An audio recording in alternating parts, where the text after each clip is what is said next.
Tout a commencé par une notification banale sur Instagram, un soir de pluie.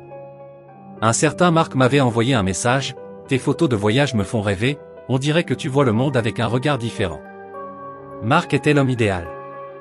Architecte, grand, un sourire qui semblait sincère.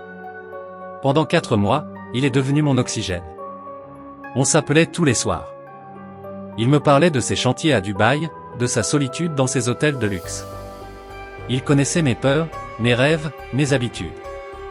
Il savait même que j'aimais prendre mon café sur mon balcon à cette heure précise.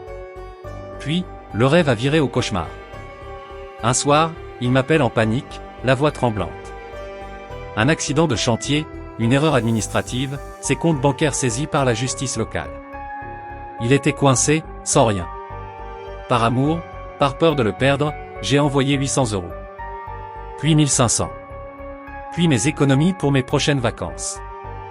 Au total, j'ai versé plus de 6 000 € à un homme que je n'avais jamais touché. Le doute s'est installé quand j'ai proposé de prendre un billet d'avion pour le rejoindre. Sa réaction a été d'une violence inouïe. Il m'a traité de paranoïaque, disant que je ne l'aimais pas vraiment. J'ai commencé à ne plus dormir. Je me sentais observé, même seul chez moi.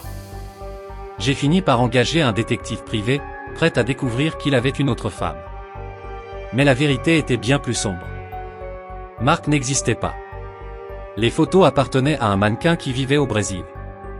Mais le choc final est arrivé quand le détective a localisé l'adresse IP de celui qui me parlait chaque nuit. Ce n'était pas Dubaï.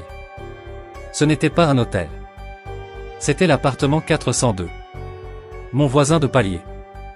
L'homme qui me tenait la porte chaque matin avec un petit sourire timide.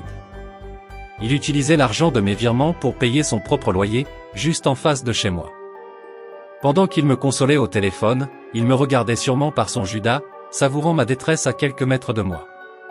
Aujourd'hui, il est derrière les barreaux, mais je sursaute encore à chaque fois qu'on frappe à ma porte.